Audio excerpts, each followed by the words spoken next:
सन 2012 से YouTube के माध्यम से योग प्राकृतिक चिकित्सा की जानकारी फ्री एवं निशुल्क देता रहेगा।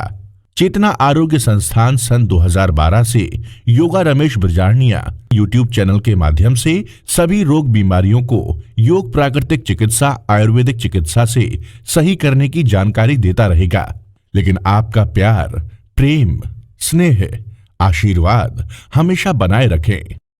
किसी भी रोग बीमारी का नाम लिखकर उसके बाद में योगा रमेश ब्रजारनिया लिख दें, जैसे slip disc yoga Ramesh, sciatica yoga Ramesh, prostate yoga Ramesh, leg pain yoga Ramesh से सर्च करोगे तो आपको यह वीडियो मिल जाएगा। महिलाओं से संबंधित कोई रोग बीमारी है तो उसको भी आप सर्च कर सकते हैं, जैसे infertility yoga Ramesh, irregular periods yoga Ramesh, normal delivery yoga Ramesh, fast pregnancy yoga Ramesh से सर्च करें तो आपको सभी वीडियो मिल जाएंगे। इस प्रकार हमारे YouTube चैनल पर आप किसी भी बीमारी के बारे में जान सकते हैं। साधकों, दर्शकों, आपका मानव शरीर प्रकृति के पंच महाभूत पृथ्वी, जल, आकाश, वायु तथा अग्नि से मानव शरीर का सृजन हुआ है।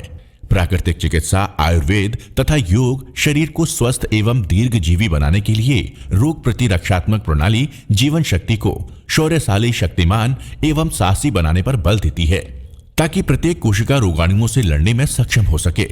इसके लिए सम्यक आहार, सम्यक विचार, सम्यक विहार, सम्यक व्यवहार, सम्यक श्रम आसन, प्राणायाम, ध्यानबद्ध सम्यक खानपान, सम्यक जीवन शैली के कारण आपके शरीर की प्रकृति समान हो जाएगी। हम आपके शरीर की जीवन शक्ति जागृत कर देंगे, जिससे आपका शरीर स्वतः स्वास्थ्य पथ को प्रशस्त करता है। जिससे आप सेल्फ रियलाइजेशन करेंगे तो आपके मन व शरीर का संतुलन व सामंजस्य मजबूत होगा। फिर आपकी बुद्धि का शुद्धिकरण होगा, जिसके कारण विवेक की जागृति होगी। फिर आपका चित्त स्थिर होगा। फिर आपका आत्म साक्षात्कार हो जाएगा, जिसके कारण आप ध्यान की अवस्था प्राप्त कर लेंगे। फिर आपका मेडिटेशन अच्छा होगा, जिसके कारण आपके शरीर के क्रूड सेंसर खत्म हो जाएंगे। आपके शरीर को अमृत रसायन की प्राप्ति होने लग जाएगी, जिसके कारण आपको बहुत खुशी, आनंद, प्यार, प्रेम पैदा हो जाएगा। फिर आपको यह संसार फीका लगने लग जाएगा। आपकी आत्मा सुहागिन हो जाएगी और आपकी रूह अमर हो जाएगी।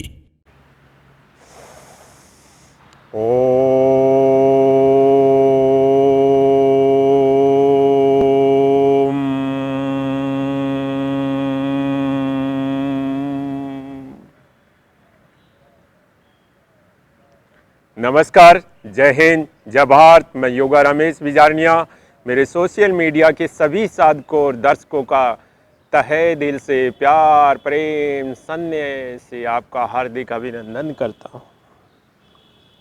साधकों और दर्शकों, आपके प्यार और प्रेम और स्नेह से मैं आज बहुत खुश हूँ और आपका ये प्यार और प्रेम स्नेह मेरे पर हमेशा बना हुआ रहे और मेरे सभी जो मेरे सीनियर सिटीजन, बुजुर्ग, उनका प्यार, आशीर्वाद इसी तरीके से लगातार बना कर रखिए। मैं आपकी निरंतर लगातार प्यार प्रेम से मालिक का नाम लेते हुए, भगवान का नाम लेते हुए आपकी सेवा करता रहूँगा। आपका ये योग का विद्यार्थी आपके हमेशा आपके चरणों में रहेगा, आपका प्यार और प्रेम पाने के लिए।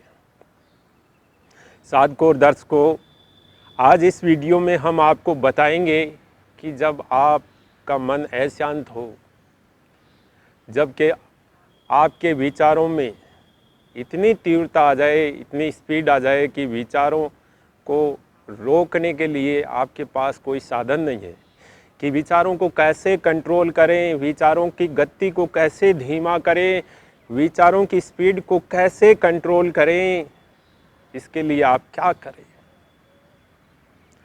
और आपके मन और शरीर के बीच का सामंजस्य असंतुलित हो जाता है, जिसके कारण आप बहुत परेशान रहते हैं। काफ़ी मेडिसिन, काफ़ी दवाइयाँ, काफ़ी खाने पीने में चेंज कर लिया, लेकिन फिर भी कोई समाधान नहीं मिल रहा है कि मेरा मन कैसे शांत हो, और मन शांत हो तभी जाकर मेरे शरीर में फ़ायदा मिले और मेरा शरीर में पॉजिटिव सकारात्मक ऊर्जा प्रवेश हो। इसके लिए मैं क्या करूं? अगर आप इस तरीके से परेशान हैं तो आज हम आपको एक बहुत शानदार टेक्निकल मेथड बताएंगे। ये टेक्निकल मेथड महापुरुषों और उन महान संतों का है जिन्होंने शारीरिक स्वास्थ्य के लिए बहुत परिश्रम श्रम मेहनत की थी हमारे सनातन धर्म संस्कृति सभ्यता में। लेकिन हमने उन सारी चीज़ों को इग्नोर कर दिया था और जो नई चीज़ें आई उनको हमने अपना लिया था और हमने हमारी महर्षि ऋषि मुनियों की जो चीज़ें थी उनको हमने मॉडिफाई कर एडिटिंग करके उनका उपयोग करने लग गए, जिसके कारण हमारे शारीरिक मानसिक स्वास्थ्य में पर बहुत बड़े बड़े गलत प्रभाव पड़े हैं। तो आज हम आपको बताते हैं कि आपने सुना होगा मणिपुर चक्कर। मणिपुर चक्कर आपके शरीर की पूरी नर्वस सिस्टम और पूरे शरीर के बैलेंस को नियंत्रण करता है, कंट्रोल करता है। क्योंकि मणिपुर चक्कर भगवान सूर्य से संबंधित होता है, वहाँ भगवान सूर्य का स्थान होता है। आज भारत देश में और विश्व में मान लीजिए 75% लोगों का मणिपुर चक्कर डिस्टर्ब है, जिसके कारण भयंकर रोग बीमारियां उत्पन्न हो जाती है। और मणिपुर चक्कर डिस्टर्ब होने के कारण इसका कोई दवाई कोई मेडिसिन किसी भी आसन में समाधान नहीं है। तो इसीलिए हमने शुरू में हमारे जो प्राणायाम बताए थे आपको, उस प्राणायाम में हमने आपको स्पष्ट कहा था कि शरीर के 7 चक्रों में कोई भी एक चक्र डिस्टर्ब होता है तो आपके शरीर में कई रोग व्याधियां उत्पन्न हो जाती है। लेकिन इन सब में मोस्ट इम्पोर्टेंट मणिपुर चक्र होता है, जो आपके शरीर की 72,000 नाड़ियों को कंट्रोल करता है, नियंत्रण करता है। सभी नस नाड़ियाँ इससे जुड़ी रहती है। सारी नस नाड़ियाँ जाकर यहाँ एक खूंटी एक कील के रूप में लगी रहती है, उससे जाके पूरी की पूरी कनेक्ट हो जाती है, वहाँ जुड़ी रहती है। जब बच्चा माँ के गर्भ में होता है तो पूरे शरीर का पोषण नाभि के द्वारा ग्रहण करता है, मणिपुर चक्कर के द्वारा ग्रहण करता है। आपने सुना होगा हमारे भारत में बहुत बड़े महान संत, बहुत बड़े महर्षि श्री रावण हुए थे। उनके शरीर की जो ताकत और शक्ति थी वो मणिपुर चक्र के कारण थी। जब भगवान राम ने उनके नाभि में तीर मारा तभी जाकर वो खत्म हुए थे, तभी जाकर उनकी शक्ति नष्ट हुई थी। अन्यथा उनको कोई मारने का चारा नहीं था। उनकी कहीं भी किसी शरीर पर आप किसी भी भाग में कुछ कर लीजिए, उनको कोई फर्क नहीं पड़ रहा था। मणिपुर चक्कर को आप कैसे कंट्रोल करें, कैसे नियंत्रण करें, इसके लिए आज हम आपको एक छोटी सी टेक्निकल बता रहे हैं। इसका आप उपयोग करके देखना। आपको क्या करना, वज्रासन में बैठ जाना, आराम से वज्रासन में बैठ जाइए। बैठ के आप पेट साफ योगा रमेश से हमारे वीडियो देखना। और पेट साफ और दर्द से संबंधित हमें काफ़ी रिसर्च अनुसंधान किए हैं और आज काफ़ी लोग उन चीज़ों से प्रभावित होकर अपने शरीर को बहुत अच्छा कर लिया है और शरीर को बहुत अच्छे तरीके से समझने लग गए हैं कि शरीर के ऑर्गन किस तरीके से काम करते हैं। तो इस तरीके से आप वज्रासन में बैठ जाइए आराम से। मेरुदंड को सीधा रखें, चेस्ट को आगे रखें, गर्दन को सीधी रखें। और सबसे पहले आपको ज्ञान मुद्रा बनाना है। इस प्रकार ही ज्ञान मुद्रा में बैठ जाइए। 2 मिनट तक आप ज्ञान मुद्रा को लगाकर आराम से ध्यान को केंद्रित कर लें यहाँ आज्ञा चक्र पर और थोड़ी देर आराम से बैठ जाइए। पूरे वज्रासन में देख लीजिए, यहाँ इस तरीके से बैठना। साधकों दर्शकों, हमने काफ़ी विधियाँ मेथड बताए इस आसन के, लेकिन वो वीडियो आप देखते नहीं हैं, तभी जाकर आपको काफ़ी चीज़ों की नॉलेज नहीं होती है, ज्ञान नहीं होता है, तभी जाकर आपके शरीर में कोई अंग डिस्टर्ब हो जाता है, कई परेशानी उत्पन्न हो जाती है। तो इस प्रकार आपको ये वज्रासन में बैठना है। देख लीजिए इस तरीके से, मेरे हिप्स को देख लीजिए और पैर के दोनों अंगूठों को देख लीजिए, एडी को देख लीजिए। आपको इस प्रकार आराम से और स्पाइन को सीधा रखना है।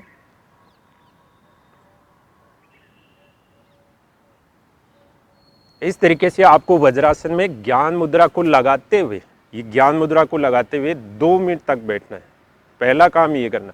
दूसरा काम क्या करना है, आपको गहरी लंबी श्वास को लेना है, पेट तक श्वास को भरना है, मणिपुर चक्कर नाभि तक, और आपके पेट तक श्वास को भरकर रोकना है। इस बात का ध्यान रखना। देखिए मैं आपको बता देता हूँ, प्रैक्टिकल एक बार देख लीजिए।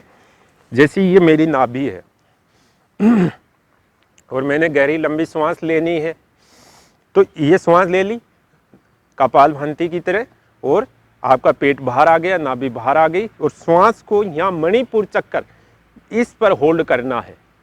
यहाँ समान प्राण, यहाँ आपको होल्ड करना है समान प्राण पर, और मणिपुर चक्कर पर, नाभि पर श्वास को रोक लेना है थोड़ी देर तक। यहाँ रोक के रखिए। देखिए 10 सेकंड रोक लीजिए। जिनको हार्ट की समस्या है और जो ज़्यादा बुजुर्ग है तो उनको क्या करना है, 10 सेकंड का अभ्यास कर लीजिए। शुरू में कोई दिक्कत नहीं है, लेकिन अगर ये अभ्यास करोगे तो आप 1 मिनट तक श्वास को रोकने लग जाओगे। यहाँ मणिपुर चक्कर तक श्वास को रोक के रखना है इस प्रकार, और अंदर ही श्वास को होल्ड करके रखना है, यानी आंतरिक कुंभक लगा कर रखना है। देखिए मैंने श्वास को यहाँ मणिपुर चक्कर रोक लिया, और श्वास यहाँ मणिपुर चक्कर के अंदर है। जो मेरी श्वास है, श्वास और पर श्वास, वो मणिपुर चक्कर में समाई हुई है, मणिपुर चक्कर के अंदर है, और मणिपुर चक्कर को होल्ड करके रख रही है।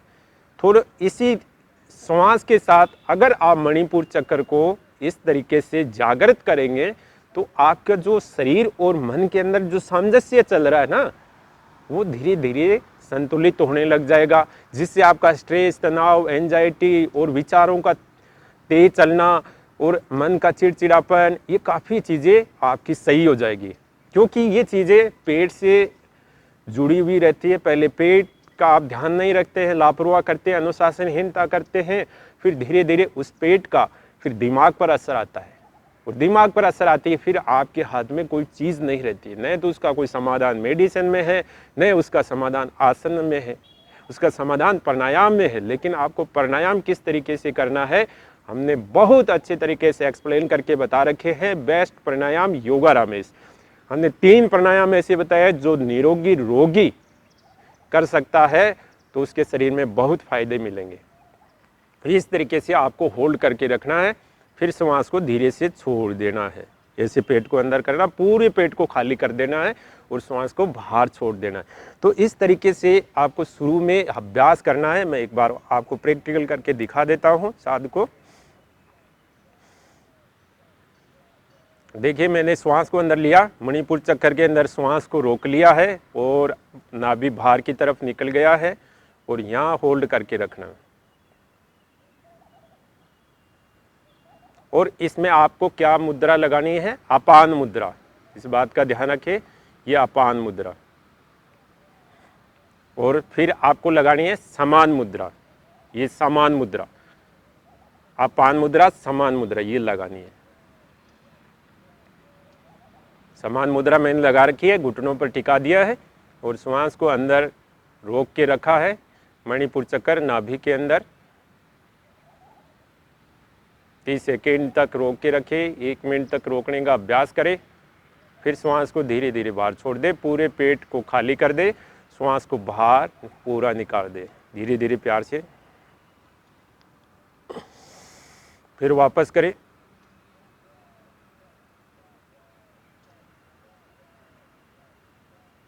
और आपका ध्यान पूरा मणिपुर चक्कर पर लगा रहना चाहिए। भगवान सूर्य का ध्यान करते रहिए, मणिपुर चक्कर पर पूरा ध्यान रखिए, और प्रकृति के परम पिता भगवान सूर्य का ध्यान रखिए। ओम सूर्याय नमः, ओम सूर्याय नमः, ओम सूर्याय नमः, ओम सूर्याय नमः।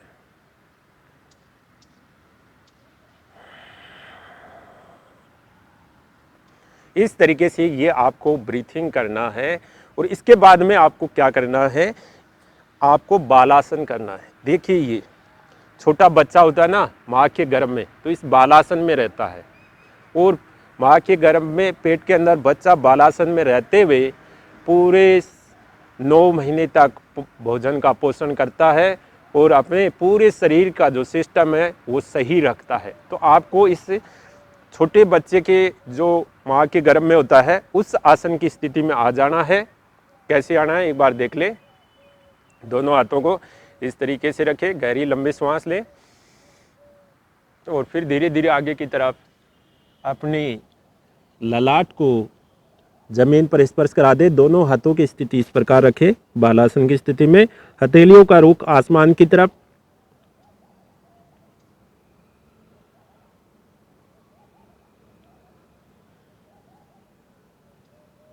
श्वास को लेते रहें, श्वास को छोड़ते रहें और इसी स्थिति में आपको थोड़ी देर होल्ड करके रुकना है। कम से कम आप 2 मिनट तक होल्ड करके रुकें यहाँ। एक बार मैं सामने से और बता देता हूँ साथ को। श्वास को लेते हुए धीरे धीरे ऊपर की तरफ आ जाइए। अब मैं देखिए इधर से और बता देता हूँ, कल को आपसे कोई गलती ना हो जाए।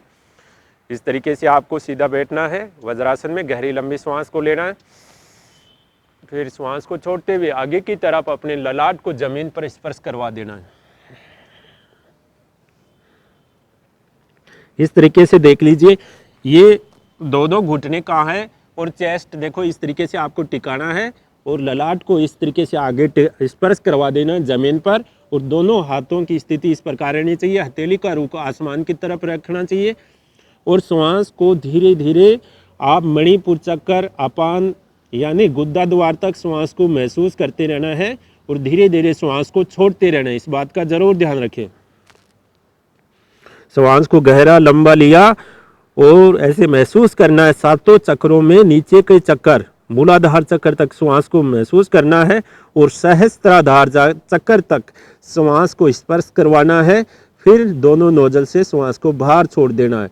इस तरीके से आप इस बालासन की स्थिति में बैठेंगे तो आपके शरीर और मन का अच्छा सामंजस्य होगा, जिससे आपके शरीर के अंदर कोई भी नेगेटिव एनर्जी है या शरीर के अंदर कोई केमिकल रसायन में असंतुलन है, वो सारी की सारी हार्मोन से रिलेटेड कोई समस्या है, उसमें भी आराम मिलेगा, फायदा मिलेगा।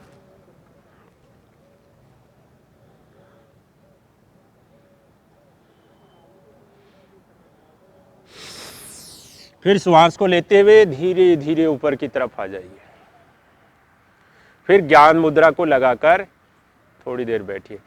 अगर इस प्रायोगिक अभ्यास को, इस प्रायोगिक अनुसंधान को अगर आप प्रैक्टिकल करेंगे तो आपको फ़ायदे नज़र आएंगे और फ़ायदे इतने नज़र आएंगे कि आप महसूस करने लग जाओगे कि शरीर के अंदर कितने अच्छे अच्छे समाधान हैं। लेकिन वो समाधान आसन में किस प्रकार उपयोग किए जाते हैं, प्राणायाम में किस प्रकार उपयोग किए जाते हैं, तो वो पता होना चाहिए। तो इस तरीके से आप लगातार हमारे से जुड़े हुए रहिए। हम आपको नई नई चीज़ें प्यारी प्यारी शानदार बताते रहेंगे ताकि आपका शारीरिक और मानसिक स्वास्थ्य स्वस्थ और निरोग रहे। धन्यवाद।